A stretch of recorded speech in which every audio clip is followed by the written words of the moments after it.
Una vez tú muestras esta información, que es una mujer caminando y unos hombres pues admirándola, quedó ahí plasmada y Ujú. es imborrable y entonces genera una evocación a la memoria y al sentimiento que perdura y se queda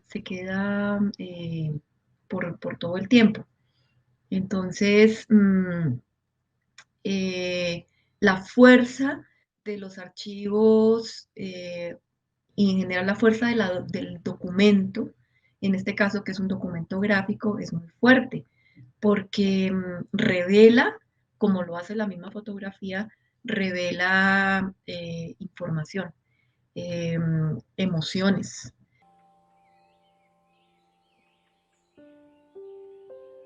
En la Biblioteca Pública Piloto de Medellín, que diría yo que es la gran colección fotográfica que tiene el país, eh, hay un conjunto de fotógrafos antioqueños y de otras partes que muestran eh, muy bien los detalles de la sociedad de, del siglo XX especialmente, aunque sé que hay fotografías de más atrás. Entonces, una vez aparece digamos, la fotografía y esa gran potencia que tiene de reflejar y demostrar, como lo estaba diciendo hace un momento, pues empieza a evolucionar el oficio, ¿no? Del fotógrafo.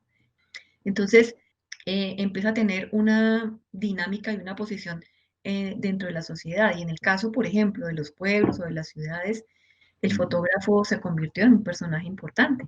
¿A dónde acudíamos para las fotos de los eventos importantes de nuestra vida?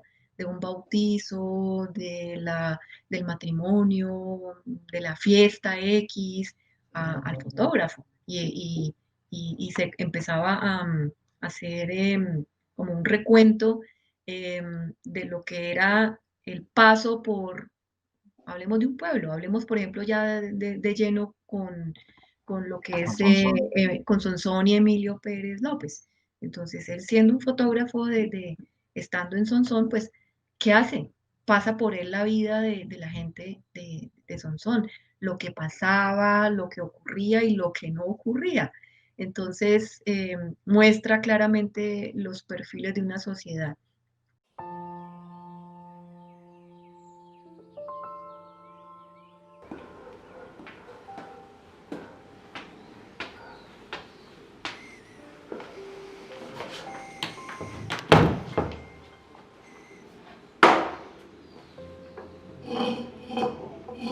Bueno, Emilio Pérez López, a través de todos sus aproximadamente 60 años que estuvo acá en la región, logró recuperar para su colección aproximadamente unos 30.000 negativos que forman parte pues, de los originales propiamente dichos, aunque en fotografía no se habla de originales. Estos sí podrían ser pues como los originales de las fotografías. 46.000 fotografías aproximadamente tienen soporte papel y tiene pues algunas placas, algunos vidrios.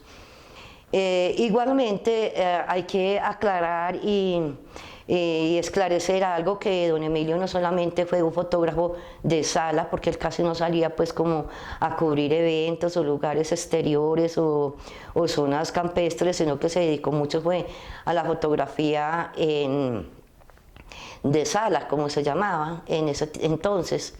En soporte papel está distribuido en 12 series y 16 subseries. ¿Qué quieren decir estas series, estas subseries? Son la clasificación que se le realiza de acuerdo con los asuntos, es decir, tenemos una serie de infantiles donde están registrados todos los niños en diferentes posiciones, con juguetes, en patios, en casas, con sus padres, en fin. Tenemos también otra colección que es, por ejemplo, la colección de grupos sociales, donde entonces se presentan las grandes agrupaciones de instituciones de instituciones, de personas importantes o que hicieron historia en el municipio y en la región. Tenemos, por ejemplo, una serie muy importante, que es la serie de paisajes construidos y paisajes naturales, que nos muestran todo lo que eran los monumentos, calles, parques, lugares naturales que existieron y aún existen en el municipio y la región.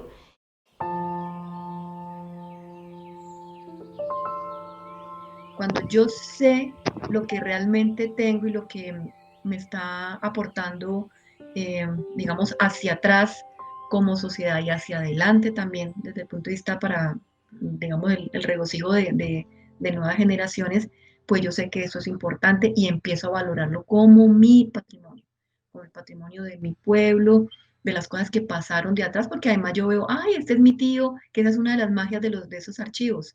Ay, este es fulanito, ay, esta calle ya no está en el pueblo, o sea, muestra también transformaciones que son evidenciales, ¿no? Históricas.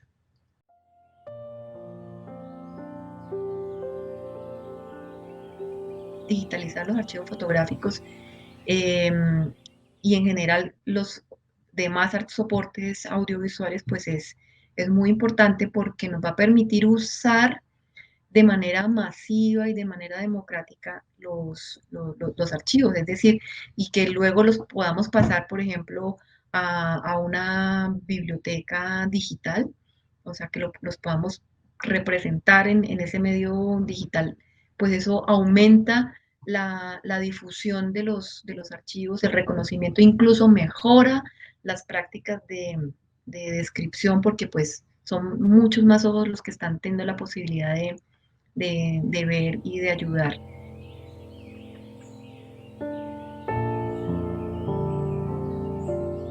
Posteriormente vienen dos procesos que son muy importantes y que es lo que se está haciendo en este momento con este archivo, y es la digitalización y luego la divulgación y difusión de ese contenido a través de todos los medios de comunicación. Las cosas, ponerlas en las bibliotecas digitales, ya se ha comprobado que lo que hace es reforzar mucho, esa es la ventana para cualquier archivo, mostrarlo para cualquier, sea biblioteca, museo o archivo. ¿Por qué? Porque primero también nos tenemos que acostumbrar a que hay otras dinámicas de difusión y que esas dinámicas también hacen parte de lo que, digamos, entre comillas, llamamos estadísticas de quienes nos visitan.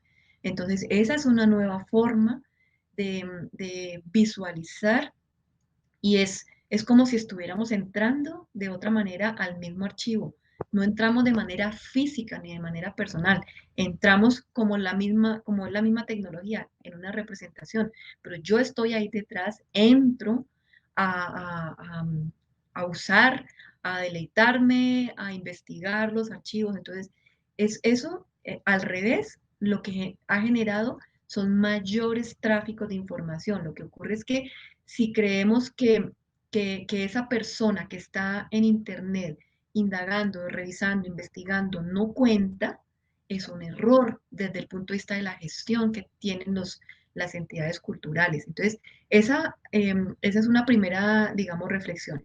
Y lo otro es que en la medida en que yo entro y veo, por ejemplo, una fotografía, digamos, una albúmina, y además está coloreada. Yo digo, qué lindo, me encantaría verla. Entonces ahí es donde vienen como unas dinámicas también de experticia de las entidades para que generen también unos mecanismos también de mercadeo para invitar a las personas a que físicamente también las acompañen y ya en otros, digamos, en otros procesos que sean más seguros. Por ejemplo, una exposición. En general, por ejemplo, la fotografía se expone. Son muy pocas las personas ya, digamos, desde el punto de vista de investigación, obviamente que sí, sí se da, pero cuando a ese investigador, cuando yo le pongo esta fotografía por internet, cuando yo desde el punto de vista de la gestión estoy haciendo esto, estoy aportando muchísimo. Al revés, entonces yo tendrías que irme a trabajar es con ese investigador, bueno, ¿para qué quieres tú esta información? ¿Qué estás haciendo con ella? Que es lo que hoy en día estamos hablando de las transformaciones y los usos y reutilizaciones del patrimonio. Entonces, y eso tiene que ver es con el impacto. Entonces, ¿cómo desde la gestión, cuando yo hago, por ejemplo, una digitalización, cómo empiezo a medirla? ¿Hacia dónde va a llegar todo este proceso? Y a eso incluso se le puede poner signos pesos para también cuantificarla desde el punto de vista económico, ver desde qué perspectiva genera transformaciones, por ejemplo, en la educación, en los mismos sistemas de cultura. O sea, son dinámicas a las que no estamos acostumbrados y que no, porque estamos muy acostumbrados a la visita propia, a la biblioteca, a la visita formal, a la que nos hemos acostumbrado a la presencial. Pero detrás de todo esto hay toda una experiencia por explorar y créeme que en el caso, yo lo digo por la misma experiencia de la Biblioteca Nacional que digitaliza sus colecciones para efectos de la preservación, pero también para efectos de la difusión del patrimonio bibliográfico, que en la medida en que si todo lo estamos usando, pues lo vamos a deteriorar y ese no es un deber ser de la preservación. Pero si todos tenemos la posibilidad de ver y de tener la misma oportunidad, si yo estoy aquí en Bogotá, la misma oportunidad que tú tienes en Sonsón, o no sé, en Australia, en Polonia, en Estados Unidos, no sé, desde cualquier otras geografías, lo hago democrático, que es algo que se nos olvida y que eso es bien importante. Y es detrás de la difusión es donde nosotros debemos amarrar la preservación.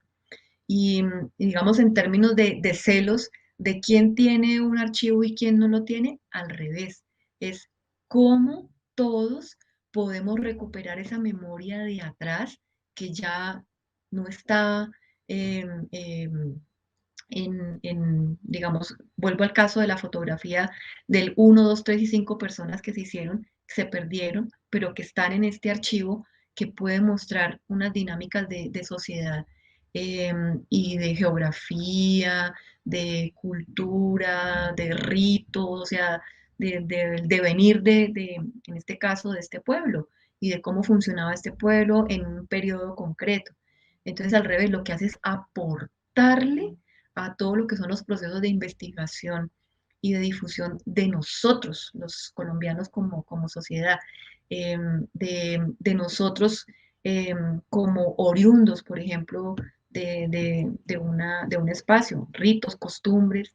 Eso se va perdiendo en el tiempo si nosotros no empezamos o no continuamos como con la difusión para poder que se reconozcan tradiciones, por ejemplo, de atrás, que eso lo hace mucho la fotografía, que muestre, me devuelvo solo por poner un ejemplo, esta mujer, yo veo el vestido de esta mujer y la elegancia de esta mujer, digo, wow, ¿qué época sería?